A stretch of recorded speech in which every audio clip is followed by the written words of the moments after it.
This is Jordan Poyer, safety for the Buffalo Bills, and you are now listening to Cover One Buffalo Podcast. Let's go. Good evening and welcome to the Cover One Buffalo Podcast. You are joining your host, Greg Thompson, and my partner in crime, Aaron Quinn. Aaron, how are we doing? Living the dream, man. On to this. I've never been happier to be knee deep in draft and free agents and looking back on the season. Such a great year. There's so much fun to look back on and so much to look forward to here this offseason. I'm super excited, man. Yeah, it's interesting. I needed a minute. You know, we talked before, you know, that last stretch was awesome. It was so much fun having all that, everything going. But those final couple weeks going in there was a lot of content and a lot of focus and attention and everything. And when that Chiefs game ended, I completely unplugged. Like, I just completely stepped away from everything. And it was nice to kind of get my head straight and just give myself a minute to decompress.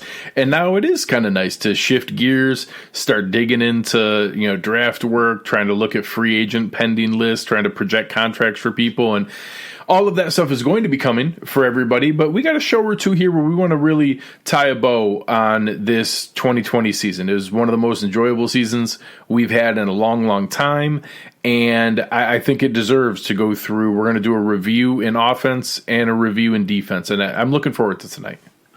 Yeah, it kind of, like you said, puts a bow on this past season. I'm sure we'll, still also dive into kind of what went wrong at the end of the season, what needs to be improved on as we talk about free agency. But this is a really nice way, I think, mentally for us and hopefully for the listeners to sort of go back a couple weeks now out of it and some of the emotional side of it removed and just talk about the year as a whole with you guys.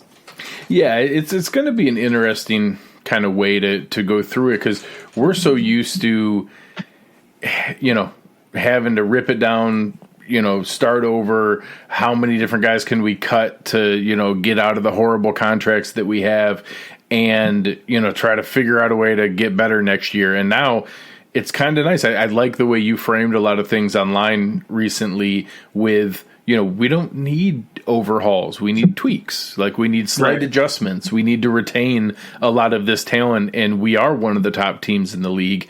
And now how do we stay there and just get better in a couple little areas? Yeah, no, I got pretty removed from my emotions almost after we were done with the show. After that game, I had already felt the season was a success before whatever the outcome was. It still hurt a little bit. I'm with everybody on that, but I was able to step away pretty quick from this season and really start looking at, okay, how bad are some of these things after that Brandon Beane press conference, some of the things we know we put out there. What I got out of the Beane press conference was more that the team needs to tweak some of the things. Obviously, you need an infusion of talent in the draft and free agency the best you can, but I don't think any of it's extreme. I think a lot of people took away from that press conference that there was some extreme things that need to be fixed and they're going to overhaul positions and how they use people. And I think you'll see some schematic differences and you'll see some additions, but I don't think you'll see anything super fancy. I think we'll get excited about some of the draft picks, but we won't see, I don't think, any big splash additions that are going to really necessarily put this team over the top. I think the team's there. They were in the Final Four this year. There's not a whole lot with the cap restrictions that they have and the young talent that they want to keep around. I don't know that there's a lot more to do. You just have to figure how to get over this hump that's Kansas City, and I think you can do it with the personnel they have and some of the additions they'll be able to get. Yeah, and we'll go through that. We have a lot of time here, so to give you guys a rundown, we'll go through the season review on offense tonight, season review on defense next week, and then we'll start to dive in a little bit to free agency because we'll have a couple weeks there before free agency starts on March 17th. Obviously, then we'll react to some of the signings that are coming, and then we'll shift into draft mode and have a good 4 or 5 weeks leading into draft mode. So we'll have fun like we normally do. But let's look at this team on the offensive side of the ball, and there's nowhere else to start other than quarterback. And the reason for your confidence and optimism is that in today's NFL, if you have a franchise quarterback, you have sustainability and the opportunity for success. And if you don't, you need to find it. And the Bills have a franchise quarterback. And where you rank him in the top quarterbacks in the NFL, I think you can make a darn good argument he's a top 5 quarterback in the NFL. It doesn't really matter where. He is one of those guys. So looking at Josh Allen's season, it was nothing short of a complete raucous success in the way that they approach things. But maybe what were some things that stood out to you the most of this year and that gives you confidence going forward? Yeah, first of all, I couldn't agree more with what you said, though, about having that guy at quarterback. And I think we all agree we do. I know that it's the amount of success is this one season, right? And that a lot of people are saying, well, you can't get into that. But it's been there. It's been leading up to this. I think everybody's seen it. I don't know that it's just the lens of being a fan that you think he's the guy. But I think most of us pretty much feel like he's the guy, at least for the next decade of this team, as long as he stays healthy. In that, there's going to be ebbs and flows. I think this year was one of his probably better years. He might have seasons similar to this in that 10-year stretch. It's not always going to be like this. There's going to be years where he's the 10th best quarterback in the league or whatever, has a down year. That still keeps you in contention every year. Russell Wilson has had down years. Aaron Rodgers has had down years. Absolutely. You're not amazed. Tom Brady had a down year last year. For sure. But 4,500 yards, 37 passing touchdowns, 45 total touchdowns, 46 with a receiving touchdown. Those kind of seasons don't happen all the time. Guys, the elite quarterbacks, the Aaron Rodgers of the world don't have those kind of seasons every single year. He had a better statistical season than Patrick Mahomes this year. Right. That's not going to happen every year, but now he can be in that stratosphere, in that neighborhood. But to answer your question, too, I think within that, the thing that's really fun about this is when we go back with a fine-tooth comb and look at this season, even if you just go back and watch Eric and Nate's and some of Anthony's, the breakdowns of Josh Allen, there was so much meat on the bone in this season where you just rattled off the stats. Not saying that he's going to just come out next year and fix everything that he has and just double those stats or anything, but there was a lot left on tape in every game. There was games that I think we matched up well enough with the teams that they could have won if it wasn't for the way Josh Allen played. And he led us to a lot of victories as well, but there was a number of times that Tennessee game was ugly. That was a fluky game, but Josh wasn't very good in that. He was terrible against Kansas City, really both times. And so you see all the meat on the bone that's still there, some of the poise and stuff that he still needs to work on in some of those crunch moments. We saw him running for his life against Kansas City. That's got to get fixed. He's going to have these games. With all of that talk, he was still, all those statistics, I gave him an A for the year, but just because there was a little meat on the bone, I wanted to give him an A+. I couldn't imagine a quarterback playing any better right now, but he has room for improvement, and I want to see him get there. So I want to push Josh to the A+, hopefully, in the next couple of years. Yeah, and I think it's fair that it wasn't it's obviously a phenomenal season. He broke almost every record the Bills ever had in passing. Most passing yards, most passing touchdowns, most total touchdowns. Not only highest completion percentage, a higher completion percentage than Tom Brady or Peyton Manning ever had in their entire career. You're talking about a really manageable interception rate: 37 touchdowns to 10 interceptions, 46 total touchdowns to 10 interceptions is incredible. That's really strong. Some areas you saw poke up in the playoffs. The 26 sacks is probably more than you'd love to see, but it also goes hand in hand with his style of play. Who he is. Yeah, the way that we applaud him for, stiff arming those guys and getting the ball out and then rolling to his right and hitting one of those toe drag swag catches.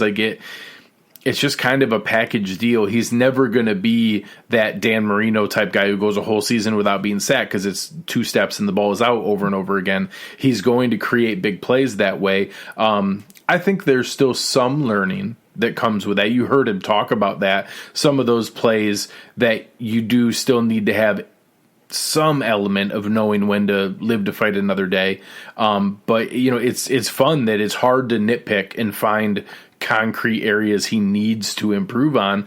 But I think it's also reassuring that he's proven he's the kind of guy who's going to still go back and work on his mechanics again. He's going to go back and, continue to develop and do things. And I think the really exciting part is he's really smart. He's a very intelligent person and is someone who's going to start to really collect a catalog of references, disguise coverages, blitzes, different schemes that he's going to start to really have that Rolodex that those mature quarterbacks have. And that's an exciting development.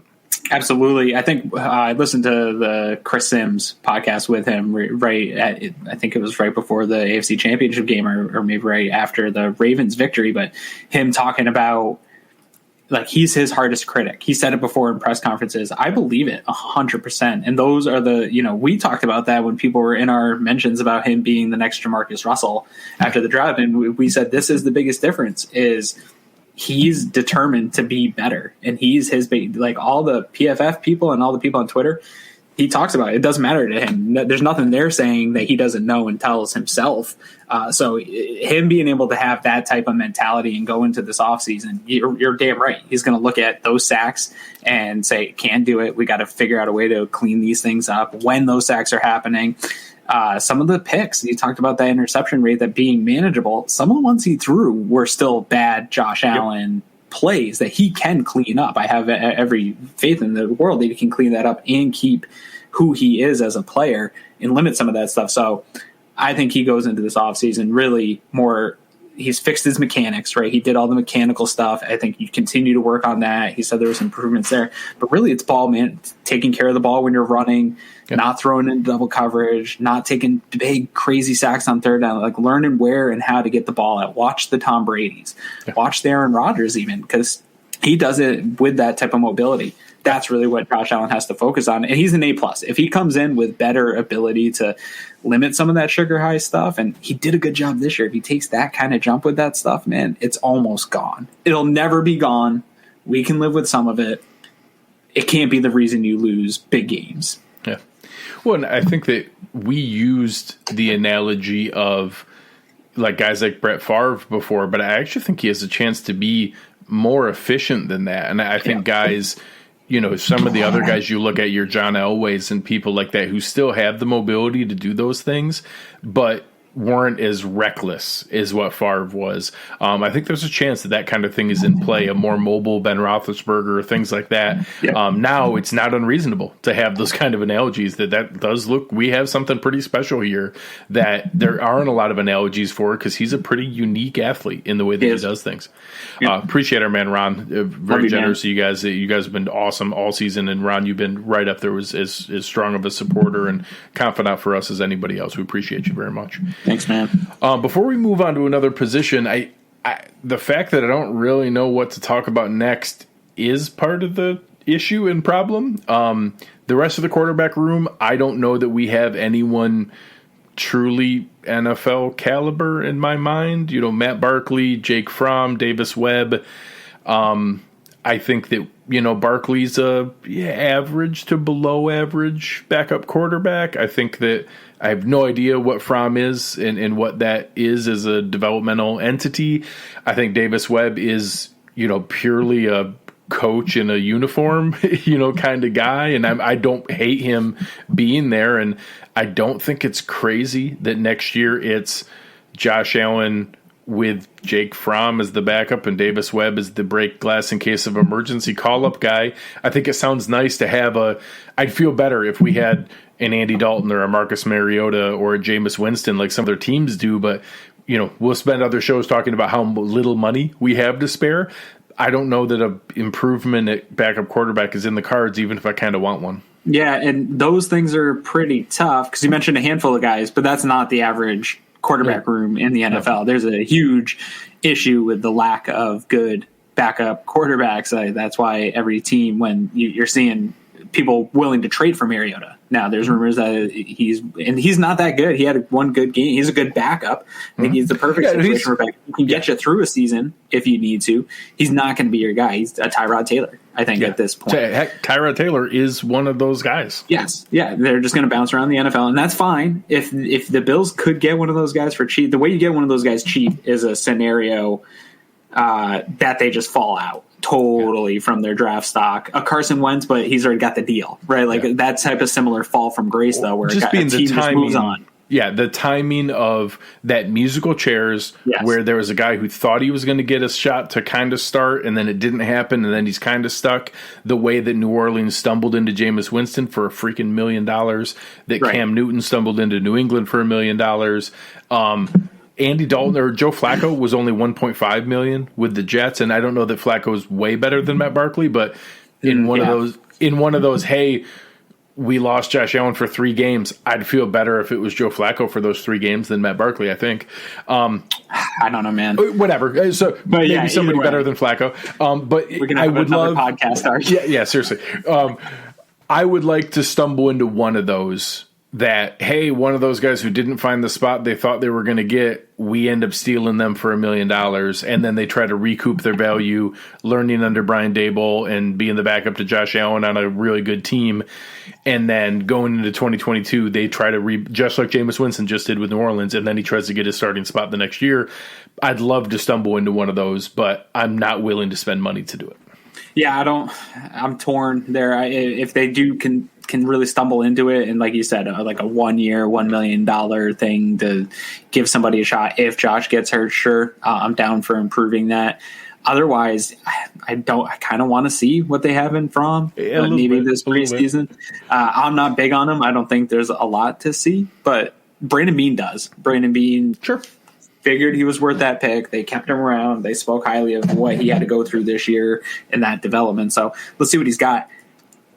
I don't know that the fall off between Matt Barkley to Fromm is going to be so significant that I'm any more worried about the backup than I was this past year. I was worried about it all year. So hopefully Josh stays healthy and that isn't a super big problem. And then we'll go from there. Yeah. Well, and we're in that position now that I always love the Tom Moore quote that when he was the longtime offense coordinator for the Colts and guys would ask him, hey, how come we're not practicing with the backup quarterback? And he said, you see number 18? Number 18 gets hurt, we're effed. We don't practice effed. Right. And he said, that's what we're going to be now. If Aaron Rodgers gets hurt, the Packers are screwed. If Tom Brady gets hurt, the Buccaneers are screwed. If Patrick Mahomes gets hurt, the Chiefs are screwed. If Josh Allen gets hurt, the Bills are screwed. That's just the way that it works now. That's what happens when you have an elite quarterback. Yeah, the only teams that aren't screwed when that happens are like the Bears. If Trubisky gets hurt and Foles is there, the drop off. Yeah. One of them might be better than the other. We don't know. There's teams like that where you have a couple mediocre guys and there is no drop off. But when you do have an elite quarterback, I mean, very rarely in NFL history has there been backups to elite quarterbacks that were ready to come in and play with the type of production. It's very rare. Aaron Rodgers is one of the few I can think of in the salary cap era.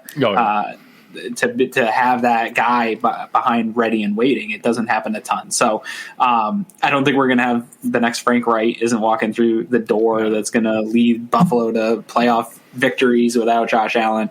Yeah, Josh Allen gets hurt. This whole thing's done for the next year. Wrap it up. So moving on to the next position group is the running back room. And, obviously it's really hard to be outright disappointed because there's purely a numbers game to the fact that we became one of the pass happiest teams in the NFL. The Bills threw 596 passes this year. So it's something where I'm looking for improvement coming this year, but I think that there are reasons that the production wasn't there that maybe were outside of just the running back room, and it probably is going to come up in a discussion we have later with another position room. So this year, Devin Singletary, Zach Moss, a cup of coffee from Antonio Williams, and the break glass in case of emergency of TJ Yeldon was the room. Singletary went for 687 yards with 4.4 yards a carry and 2 touchdowns. Zach Moss had 481 yards on 4.3 yards a carry. Both of them had a little production. Singletary ended up with 38 catches for 269, so he had 956 yards from scrimmage, which is a good year. That's not terrible.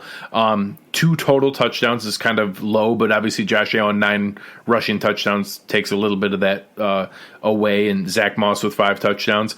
I think that they both had moments, and then I think their lack of bigger performance was, I'll say, equally on the offensive line that we'll talk about in a bit, but I don't think either of them did all that much to create on their own beyond what the offensive line opened either. Yeah, I am not super high on this group this year. There was a stretch during the year where I felt that the production was just good enough for what they needed to do with this offense, the way it's built. I'm always going to prefer more production out of the run game. I know that all the analytics say pass all the time and just do it. They do. It's true. I'm always going to want to have at least an above average run game. I don't need a top tier running back room, but I want to be above average when it matters. When you really need to lean on that run game for a game, it has to be there. That was not the case this year. They did it against teams that gave up historically high rushing numbers, or not historically, but the season high rushing numbers. That's the only teams they were able to do anything well on the ground on. Luckily, they tricked Seattle into selling out for their crappy run game, and we got a free win that way. But outside of that Seattle game, nobody was really concerned about the Bills running game. And while the passing game put enough stress on defenses this year to kind of that for that to be a wash, I don't know that they're going to be able to rely on that year in and year out, where just Josh Allen dropping back and having the spread offense is going to be the path to success every year. The NFL changes. Guys are going to get a beat on that. Dable needs to get a run game going. I think you can do it with the guys they have and improving the interior offensive line. I don't know that the Bills are going to make it a huge priority outside of the draft. I think they'll draft interior offensive line, but I don't know how much that space changes. So I do think that they're going to have to bring somebody into this room that, like you said, can create in space on their own, whether it's a veteran type guy that's a James White or a James White type guy. Eric keeps talking about that. Somebody that can get the ball in space on a screenplay and make something with it themselves. There's a number of times both these guys got into space and got tackled by the first guy. I mean, they had some nice runs, but they were not making splash plays. We need a guy, doesn't have to be the fastest guy in the world, just knows how to create in space and be able to make plays when the offensive line can't, shake somebody in the backfield and get out for 5 yards. They just lacked that ability this year, which was pretty disappointing, especially with Singletary. It looked like, from his vision at times to the lack of burst, it seemed like there was just a drop off in his skill set as the year went on. Yeah, I can't put my finger on exactly what he lost from 2019 to 2020, but it certainly seemed like there was that way. A little bit more acceleration, a little bit more explosion. He's not a speedy guy. He's not fast, but he has good short area quickness. He has good vision. He has good contact balance. He can take one 50, 60 yards. He's done it. He did. I mean, he did one this year when Dallas was kind of packing it in, or Denver was packing it in. So the combination of what we have, I'm mildly interested to see what Antonio Williams can do in camp next year. I think he's basically a, discount Zach Moss. I don't think he's some kind of signature back. I like what TJ Yeldon was supposed to be, and I think we can get better there. I think if, obviously, Eric and I talked about James White. I brought up Marlon Mack, guys like Boston Scott, somebody like that, or that kind of guy in the draft. I'm fine with. I'm going to spend a lot of time looking at who were the 3rd to 5th round receiving back guys that like maybe we can Harris snag one, or Najee Harris or Travis Etienne. I'm sure will come up in the chat starting right now. So any of those kind of guys, I would like to find a reasonable investment. We have other priorities that I'd like to be able to rebuild in those other spots with the premium picks or the actual free agent money. But I do. We need a third guy. Right now, we don't have anyone under contract that is going to be there to push either of them. I'd like a receiving threat with a little bit of wiggle and a little bit of juice in space. I think that we'll get to it when we talk about the offensive line, if we fix some things there, I think Singletary and Moss can be a productive tandem in today's NFL. Absolutely. What would you give them for their grade? I give QB an A. What do you give them running back? I think they're like a C+. I think that they were just above average. I don't think they were as terrible as people think them to be. 4.4 yards a carry, 4.1. Singletary almost had 1,000 yards from scrimmage. The two of them together, 7 touchdowns. I don't think that it was terrible, but I think they were just above average. I gave them a C-. Yeah. We're close. All right. Moving into the next area, if Josh Allen wasn't the shining star of this season, it was this receiving room. And the combination of what came together from the receivers in this offense, they were the most productive wide receiver core in the NFL. They led the NFL in catches, yards, every area statistically from a receiver standpoint. Stephon Diggs shattered every team record, 166 targets, 127 catches, 1,535 yards, 8 touchdowns. Cole Beasley led led the NFL out of the slot, 967 yards on 82 catches and 4 touchdowns. In a half a season, John Brown had 33 catches for 458 and 3 touchdowns. Gabe Davis as a rookie, 600 yards and 7 touchdowns, and then contributions from Isaiah McKenzie and some others as we came in there. But really, we had our top 4 guys, top 5 guys healthy and contributing the entire season, and they were the engine that made this offense go. Obviously, it was Josh Allen conducting the show, but the distribution where he went with the ball was to the receivers in this offense, and the reason was because of how much talent I just rattled off. Yeah, and I got into some conversations, and we'll talk about tight end here in a little bit about that tight end position, and people were, that Allen just locks on to the wide receivers, and they're open. Why wouldn't you? We joked around about Stephon Diggs not being able to be guarded. It's true. There were stretches in games where Josh would just go to Diggs 4 or 5 times in a row because it couldn't be guarded, and it gains momentum and it keeps your offense flowing. And Beasley's the same way. People are like, why isn't Beasley getting going? Well, he's open, but we're just going to Diggs, And the only guy that really didn't produce in that manner, which I thought would be able to in this offense with Diggs, was John Brown. He wasn't able to be a guy that was just relied on, whether it was health or even when he was out here, to get the type of targets that he, can show that he can still be a wide receiver 1 type player like he was the previous season. So a little disappointed there. Love what Gabe Davis brought to the team. I was not ready to jump on the preseason hype train of, he makes every catch. That's cool. I've seen it 100 times. Dark Rogers really impressed me in a preseason once. I heard from him again. So I'd heard it all. It had a great season. Really impressed me, I think, more than I could have expected. The sideline body control and some of that stuff was way more nuanced and mature than I thought he was ready for. Absolutely. And some of the just catches in space. He's everything I think people wanted Duke Williams to be.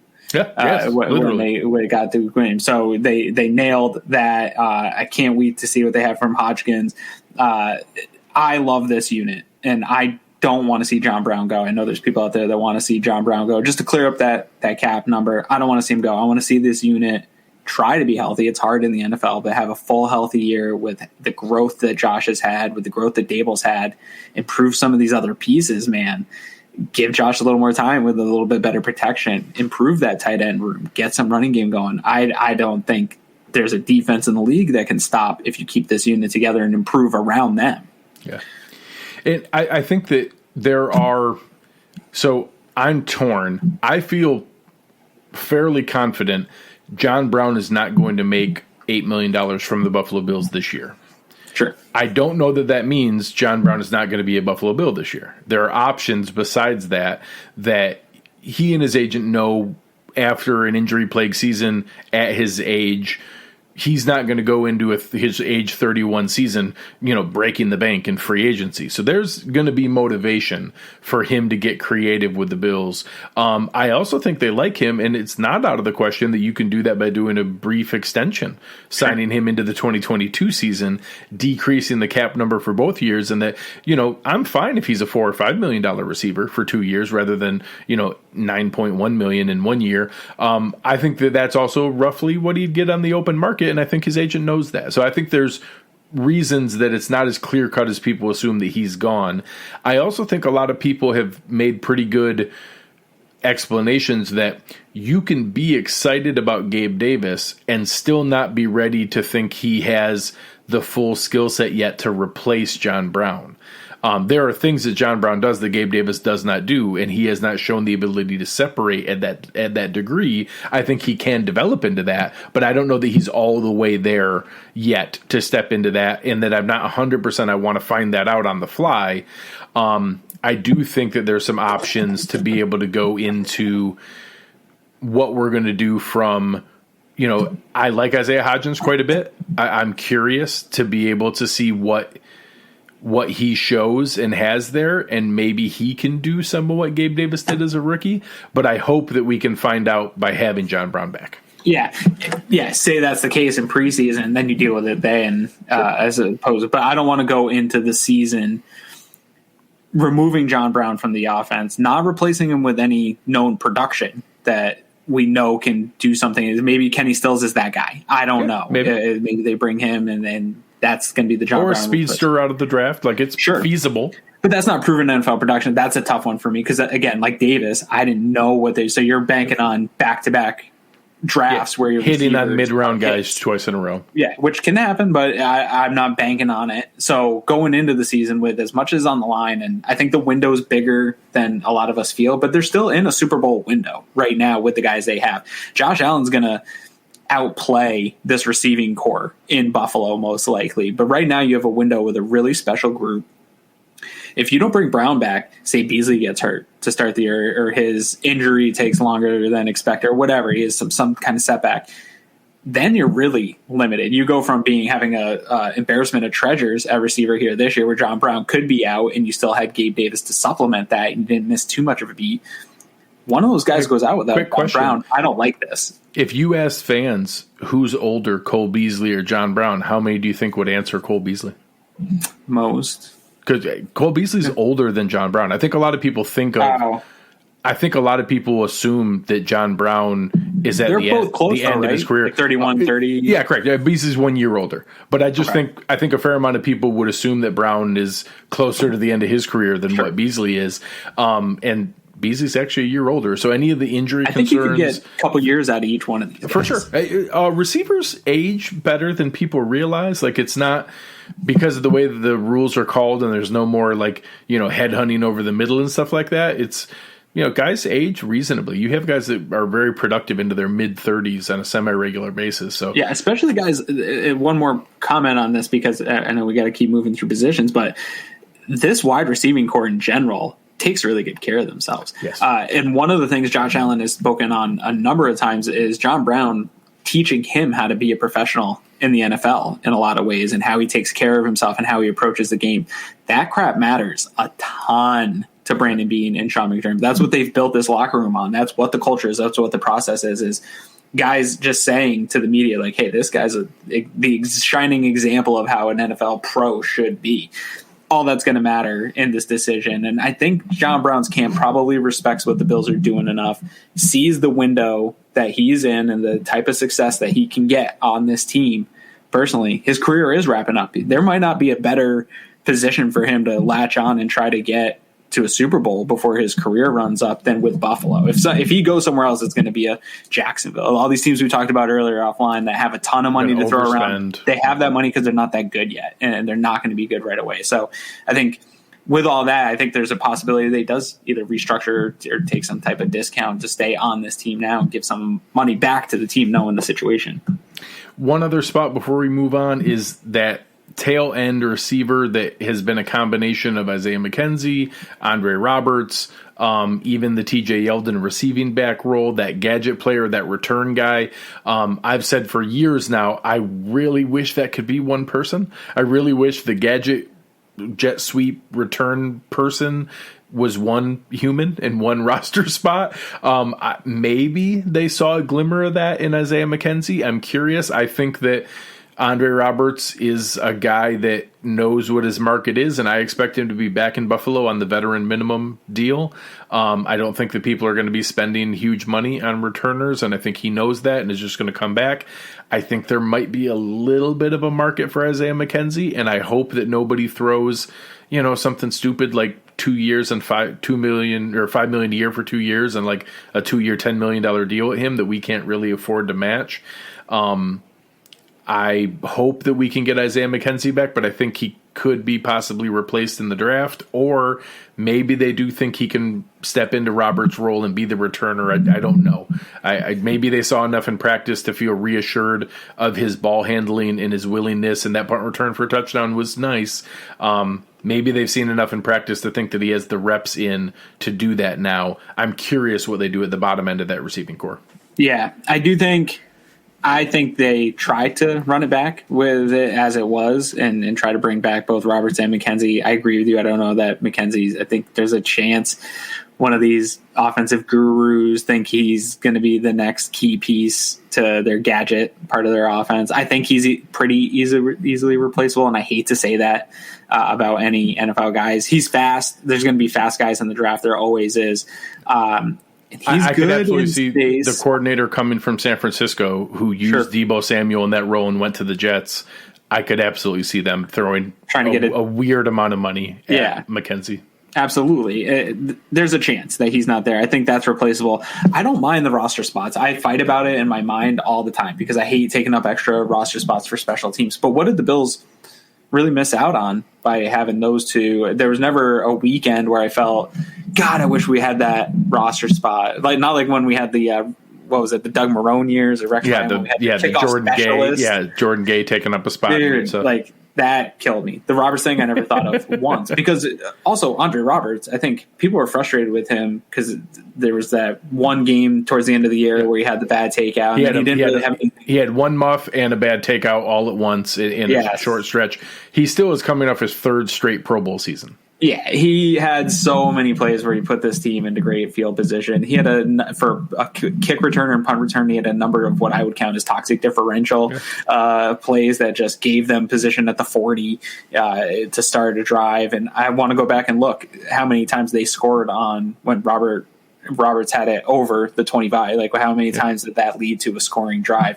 Those possessions matter. Maybe you can get it from somewhere else, but I know that I can get it from Andre Roberts. And like you said, on a better minimum deal. No brainer for me to bring him back and give him a spot. Yeah, and he was the only returner in the NFL to average 30 yards a return. Yeah, he led the NFL in kick return average, and was the only returner in the NFL to average 30 yards. So, and it matters when you have the elite offense that the Bills had. The Bills had good punt returners for years with crappy offenses, and it was fun, but it didn't matter. When you have an offense that can score from anywhere, making it easier on them is only an advantage for your team. Yeah. So this question from All About Bills: what do you think about us going to Cordarrelle Patterson? Sure. Do you know the only guy in the NFL who averaged more kick return yardage than Cordarrelle Patterson? Andre Roberts. Because Cordarrelle Patterson was number 2 and Andre Roberts was number 1. So honestly, yes, if somehow Andre Roberts retired or got signed by somebody else, sure, I think they would go after a Cordarrelle Patterson because I think they care about that kind of return advantage. One player that could come up, Jamal Agnew, is one of the guys that's out there that is kind of that TJ Yeldon plus Isaiah McKenzie plus Andre Roberts. He's a sneaky value free agent I'm interested in from Detroit, who did kick return, punt return, played running back and gadget receiver. And if we somehow missed out on those guys, he's one of those guys who could consolidate some of those roster spots and give you a chance to have a Jake Kumaro or an active Isaiah Hodgins or an extra defensive back or an extra linebacker on game day by consolidating some of that.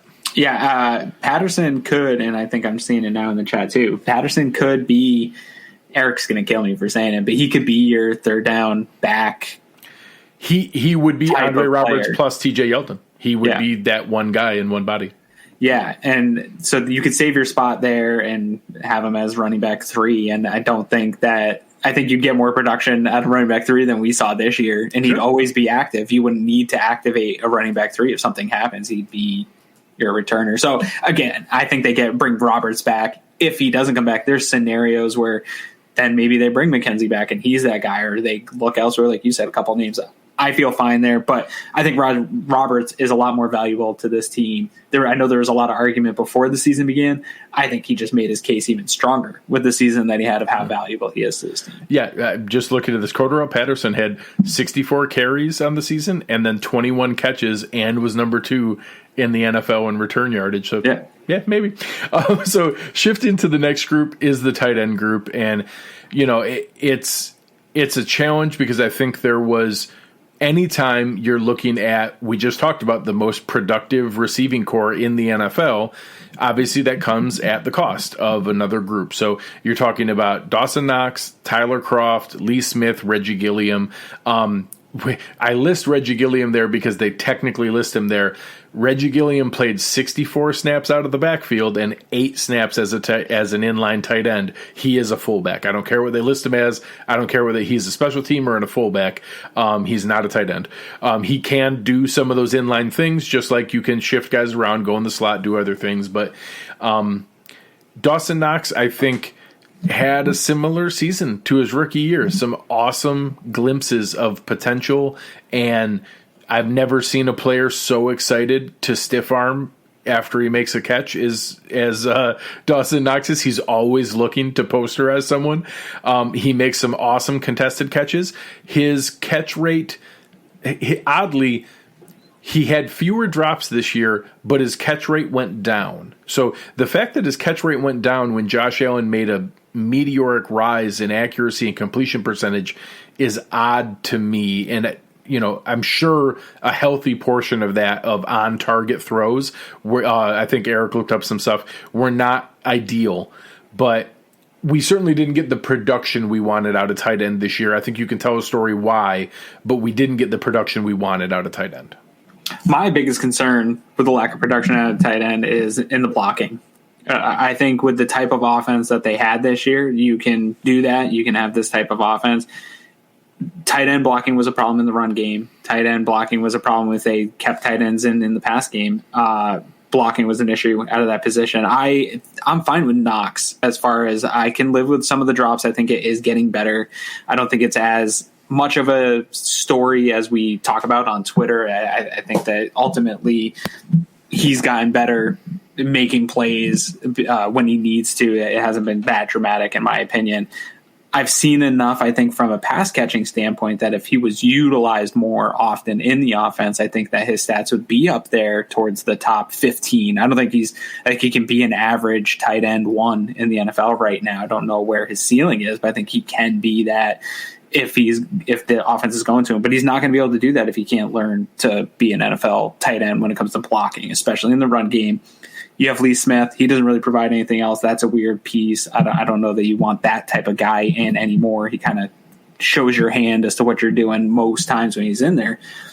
I don't know where they get better blocking to just come in off the street. I don't know who that is that they can come in that can also be that threat that Knox is in the passing game. So I'm all for suggestions. I know Smith is a name that has been tossed around out there. A number of other guys. Draft is quite a few tight end prospects. But again, tight end prospects can take. Yeah. So that's not guaranteed to come in 2021 and give you proven production. So I don't know that we see any type of fix that really adds much more production to it to get 700-800 yards out of a tight end with a little bit more production. I think that's probably about the cap. I don't think you're going to see a ton more production out of a Bills tight end in 2021. Yeah, I agree. I don't think, unless you somehow unlock a Darren Waller that is switching over from another team, I just don't see it. There's a couple different options. Obviously, you have some of the veteran guys. Taylor here talking about you could get a Kyle Rudolph or someone like that at the tail end of their career, like they went after Greg Olsen. I don't think that's out of the question. I think you could lure a Jared Cook for one season. I think you could try to find some Band-Aid. They're not going to afford the Hunter Henrys of the world. The names that have been talked about are more in the realm. I brought up Jonnu Smith. I know our friend Nate Geary likes Gerald Everett from the Rams.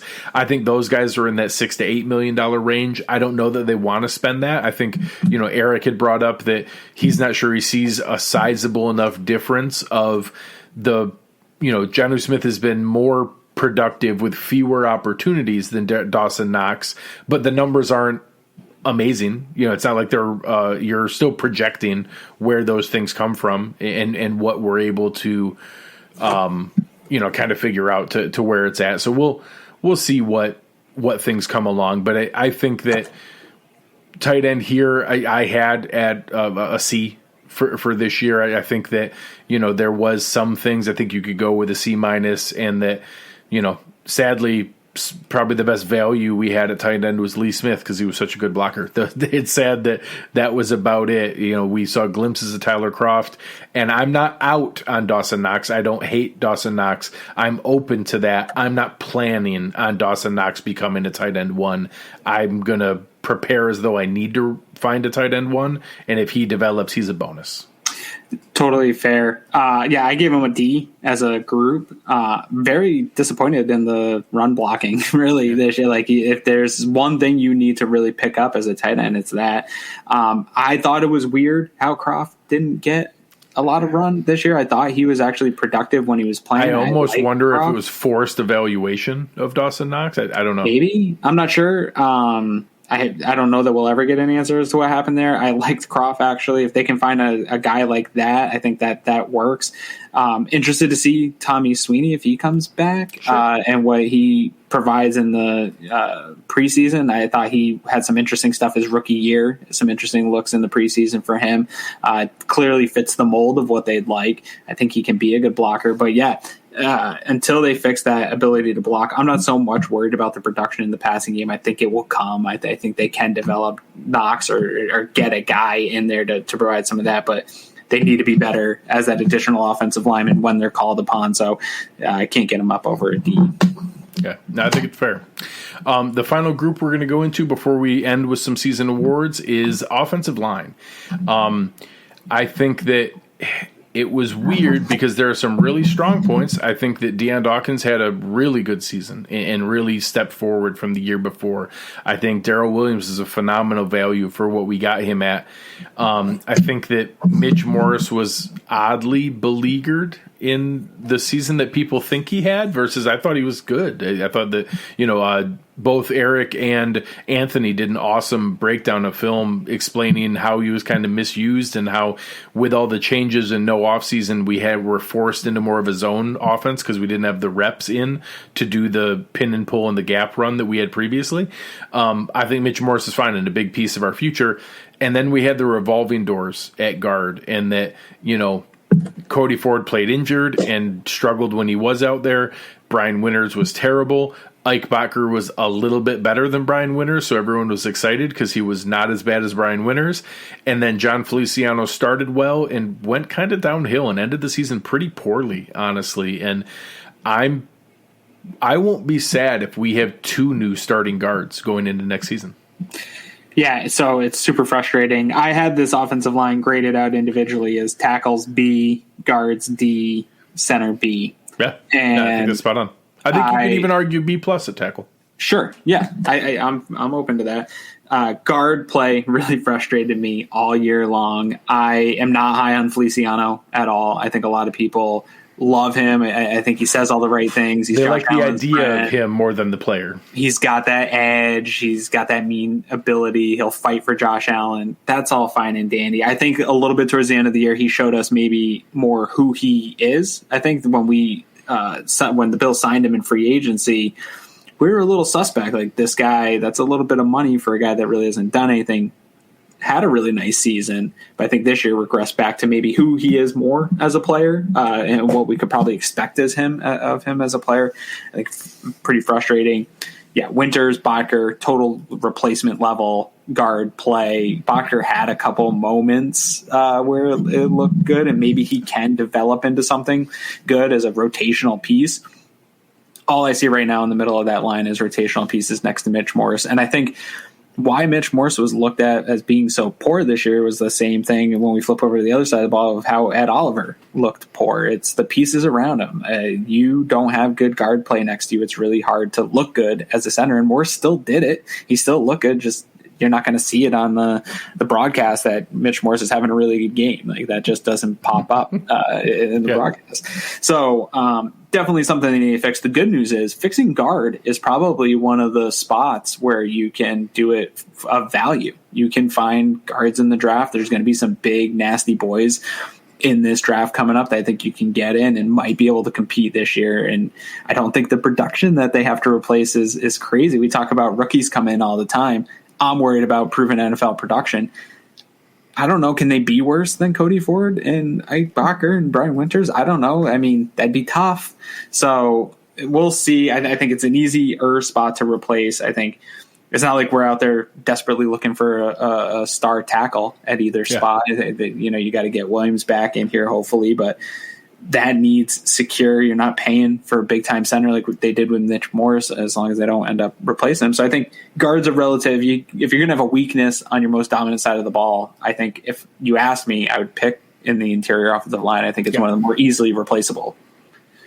So you want to know the crazy part? I didn't realize till prepping for the show, we only have 6 offensive line under contract next year, and 3 of them are Jordan Devey, Ryan Bates, and Trey Adams. The only starters under contract are Deion Dawkins, Mitch Morse, and technically Cody Ford. Right. So we have some significant decisions to make. So right now we don't have Ike Bacher's a restricted free agent. That's pretty easy to bring him back with no real issue. They'll give him a minimum tender offer and he'll be back. They need to decide, I'm okay if John Feliciano is back on a really cheap deal. I don't want to pay him any money. I'm not interested in Brian Winters coming back. I'm not interested in, some huge shift there. I do desperately want Darrell Williams back. I think that he has earned a contract. I think luckily he finished the season just even enough and not at the all-pro level they were touting him as midseason that maybe he doesn't break the bank, but he's going to not be cheap to get back. And then, I do think you see a lot of the names out here, the Creed Humphrey, Landon Dickerson, Wyatt Davis, all the guys that are nice either at pick 30 or pick 62. I think guard is a spot that you could, if you hit right, we could bring in a guy and be able to go and get that kind of starter to plug in there. And then, hey, we have Ike Boettger competing, and maybe we go into next year where it's Deion Dawkins, Cody Ford, Mitch Morse, our first round pick, and then Darrell Williams, and that's our offensive line going into next year. But we're going to need some investment because right now we only have 2 lockdown starters under contract, and Cody Ford's number 3. Yep, somebody will pop up. Yeah. Also, somebody's going to get shaken off a team somewhere. If the Bills don't get one of those top guards, somebody else is going to get them. You're going to see some vet shake off a team and want to go on one last Super Bowl run. That's the nice thing, too, about where the Bills are at right now. They don't have a lot of money. They're going to have to pay to keep some of their own guys. But guys want to come play for Buffalo now. And there's going to be some guys that see an opportunity to come play guard for a team that's going to be in the hunt as long as Josh Allen stays healthy. And so you might be able to get some deals at the end of careers. We'll talk about some on the defensive side of the ball, but guys that are just kind of journeymen now that are looking for a spot to win a title with. The Bills are that team now. So I think we're freaked out a little bit about the salary cap. I think some of that's the old Bills mind state that we have to overpay for every single free agency to come play in Buffalo. I think Buffalo has turned into a destination, at least from the perspective of this is one of 8 places right now in the NFL that are primed to win a Super Bowl in the next few years. Yeah, I think that it's one of those things where we're going to get values now that frustrate other teams. So we'll see where that goes. Dylan's question here, if we had done like the trade that the Dolphins had where you were, all of a sudden we stumbled into the number 1 overall pick because we traded away a guy and had somebody else's pick. Of course, it would be the year that there's no premium pass rusher because I want a Myles Garrett or a Bosa brother, and there's none of those this year. So we'd trade down to get a bunch of picks. I was going to say I'd trade out of it. Yeah. To anyone who wanted it for as many get everything we could get. Okay. All right, to close out the show for tonight, we want to go and we're going to have our own season-ending awards. So we wanted to go through and we'll pick the same ones that the NFL uses here. And I think some of them are pretty easy, but maybe a couple are debatable. We'll start with MVP. Is there any chance it's not Josh Allen? No, this year's been the worst year when I wrote all these down to do it. It might be Josh Allen across the board. I don't know. We'll see. Sure. But yeah, no, Josh Allen's the MVP. I want to make a case for Stephon Diggs, but so I did differentiate there. Offensive Player of the Year, I gave to Stephon Diggs just out of principle. You could easily give both to Josh Allen, but I did give Offensive Player of the Year to Stephon Diggs. I did MVP too, to Josh Allen. Yeah, just out of what's right to do. Oh yeah, yeah. All right, so now maybe a little more interesting these last ones. For Most Improved Player, who did you go with? Josh Allen. That's the right answer. It is. I went with Deion Dawkins because I think Deion Dawkins went from pretty good to franchise left tackle. I think Deion Dawkins had like a top 5 season this year and was really, really good. And I'm excited about him going forward. So yeah, just giving him a little shine. But yeah, Josh Allen was maybe the most improved player in NFL history from his second year to third year. Dawkins is a good one. I thought Dawkins finished really strong the previous year or two. So he was like already, to me, sort of borderline there. But yeah, Josh's leap. Yeah, we'll probably never see anything like it again. No, literally historic, the biggest in NFL history. Comeback player. I went with Harrison Phillips. Okay. Because I thought he really came on at the end of the year, and he got the kind of frustrating bump in the middle of a season where you've come back from an injury, you've done all this rehab, you go out there, you aren't the guy that you were before the injury, and the team knows it, and you know it, and the fans know it, and you get pulled, and you aren't active for a number of games, and then you come back and you play really well. And I think that mentality was super important to Sean McDermott and Eric Washington and these guys. I think they're going to have a lot of faith in him going forward, and I think he finished strong, and that kind of thing man, if you've never had to go through like an injury and physical therapy, and I've never had to do it to the way NFL players do, but the mental strain and then to have a hiccup like that in the middle of the season, that kind of thing, if you're not wired the right way, and Sean McDermott talks about this with the DNA and all that stuff, if you aren't wired the right way, that can really just kind of end your season. A lot of guys can just kind of write it off and work towards next year. He didn't, and I thought he did a really good job, and that's why I picked him as a comeback player of the year. He wasn't super productive this year, but he got better as the year went on. So it's funny. I cheated just like Jack did here, even though it wasn't with the Bills. I picked Darrell Williams. That's a good one. In that it wasn't with the Bills coming back from last year, but the nasty injury that he came back from, losing the whole year, then being rushed back a little bit early, and obviously struggled in some of that. The level that he jumped back to coming back from that injury, I thought Darrell Williams was a good one. And I didn't think he'd be good again. No, I thought that was I thought that was like a Leandrin Waddle level flyer, right, of just like, hey, it's a luxury veteran backup guy just in case. And he was a stellar starter that now I'm sad. And that's a good one. Get back. Rookie of the year, pretty easy one, I think. Yeah, I went with Tyler Bass. Oh, interesting. I went Gabe Davis. Come on. Davis. That's not that easy. I thought Tyler Bass was the easy answer. I like it. No, that's a good choice. I'm biased. I normally tout the kickers and the specialists. I didn't even think about it. Breaking the NFL scoring record for rookies and team record for points that's a good choice. Thank you. Yeah, I mean, it had a little bit of a hiccup to start the year. Yeah. Again, another guy mentally tough responded well. I think you yelled at me a couple times. Yeah, every time he missed a kick, I would just yell at you in Slack, Greg, go get your guy. No, I thought he had a great year. Gabe Davis has a case. Yeah. There's a case, and super lucky that we can have a conversation and argument about who is the rookie of the year. That means you've done a pretty good job.